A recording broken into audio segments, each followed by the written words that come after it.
नमस्कार, आधी आबादी बात नारी की में आपका एक बार फिर से स्वागत है। मैं हूं वनिता रघुवंशी।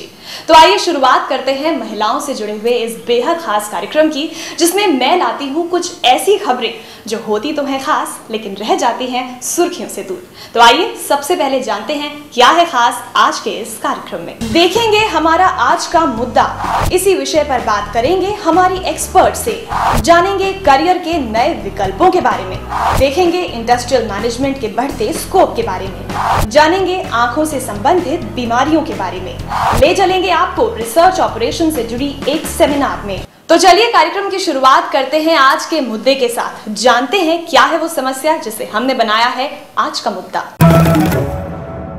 दिल्ली जनसंख्या 1,67,00,000, जिसमें पुरुषों की जनसंख्या 89,08,000 और वहीं महिलाओं की 78 लाख।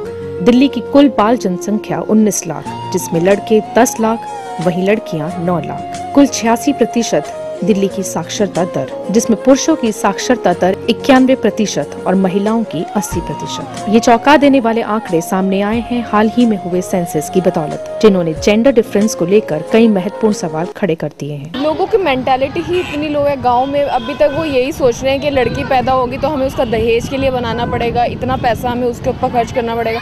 तो इस चीज़ से वो पहले ही अबॉर्शन करा लेते हैं, या वो उस लड़कियों को पैदा ही नहीं होने देते, और लड़की पैदा होती भी है तो 18 साल से पहले ही शादी कर देते हैं। सबसे बड़ी बात तो ये है कि पहले लड़कों को पढ़ाया नहीं जाता, वो इलिटरेट रह जाती है, इसी वजह से उनको बाहर नहीं निकाला जाता है।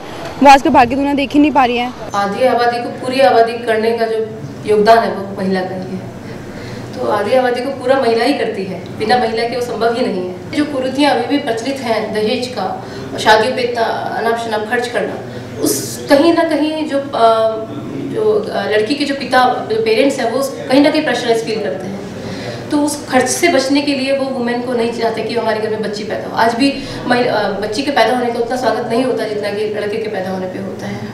अगर 2001 के सेंसेक्स के आंकड़ों पर हम गौर करें तो सिर्फ राजधानी में ही बाल लिंग अनुपात में जहां लड़कों की संख्या 1000 रही, वहीं लड़कियों की 846 थी, जो कि 2011 के सेंसस के शुरुआती दौर के परिणामों के अनुसार 1000 लड़कों पर 836 लड़कियां ही रहीं। जहां एक ओर साक्षरता बढ़ी है, वहीं दूसरी ओर ये अंतर क्यों? अभी भी हमारे माँ बाप अशिक्षित है। जब माँ बाप अशिक्षित होते हैं तो उनके दिमाग में यह है कि लड़का पढ़ लेगा तो आगे हमारे भविष्य में हमारे देखभाल करेगा। लड़की का वो सोचता है कि शादी होकर दूसरे घर में चली जाएगी, लेकिन वो आगे का नहीं सोच रहे हैं। अगर लड़की दूसरे घर में भी जा रही है तो अगर दूसरे घर में पढ़ी लिखी लड़की जाएगी तो उसके बच्चे भी पढ़े लिखे होंगे, सब होगा।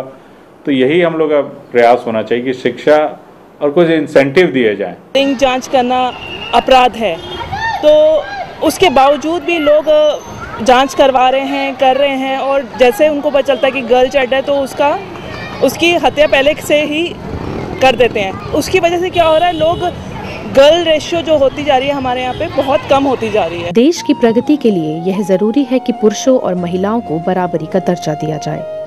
एक सोच एक साथ एक विकसित देश का निर्माण करती है, और इसके लिए ये बेहद जरूरी है कि महिलाओं को साक्षर बनाया जाए, भ्रूण हत्या जैसे अभिशाप को जड़ से मिटाया जाए और नारी को उसके अधिकार दिए जाएं। इसी मुद्दे पर और अधिक जानकारी के लिए हमने बातचीत की हमारी एक्सपर्ट से। डॉक्टर भाटिया, सेंसस के शुरुआती आंकड़ों के मुताबिक चाइल्ड रेशो कम हुआ है, इसकी बड़ी वजह आप क्या मानती हैं?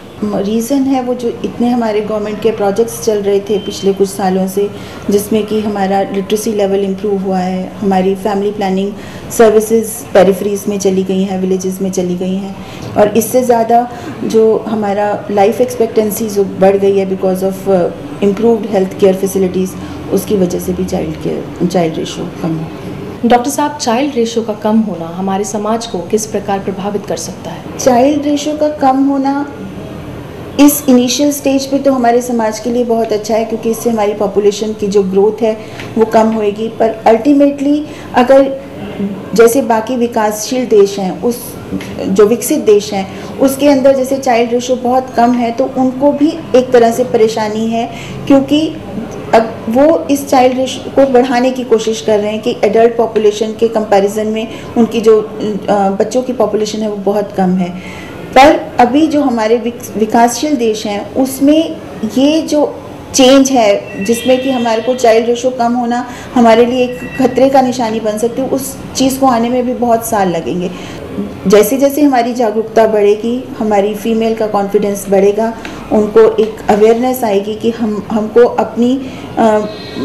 अपनी ही फीमेल्स को बचाने की कोशिश करनी है, तो अपने आप ये चाइल्ड रेशो, फीमेल रेशो तो कम हो ही जाएगी, ठीक होती ही जाएगी, इम्प्रूवमेंट होती जाएगी उसमें। क्या आप मानती हैं कि गर्ल एजुकेशन और सोशल रिफॉर्म के द्वारा हम इस समस्या से लड़ सकते हैं? ये गवर्नमेंट की तरफ से भी हमको ये है कि फीमेल की एजुकेशन के जो फैसिलिटीज़ हैं या सुविधाएं हैं वो मेल्स के बराबर होनी चाहिए, और जनरल पॉपुलेशन को ये जागरूकता आनी चाहिए कि हमें अपनी लड़कियों को भी उतना ही पढ़ाना है। जैसे ही फीमेल समाज ज़्यादा शिक्षित होगा, उसी से ही आस्ता आस्ता जब अवेयरनेस जागेगी, फीमेल का कॉन्फिडेंस जागेगा, तो अपने आप ही ये हमारी सेक्स रेशो जो है वो इम्प्रूव होती जाएगी और फीमेल और मेल रेशो बराबर होने की कोई स्थिति में आ जाएगी।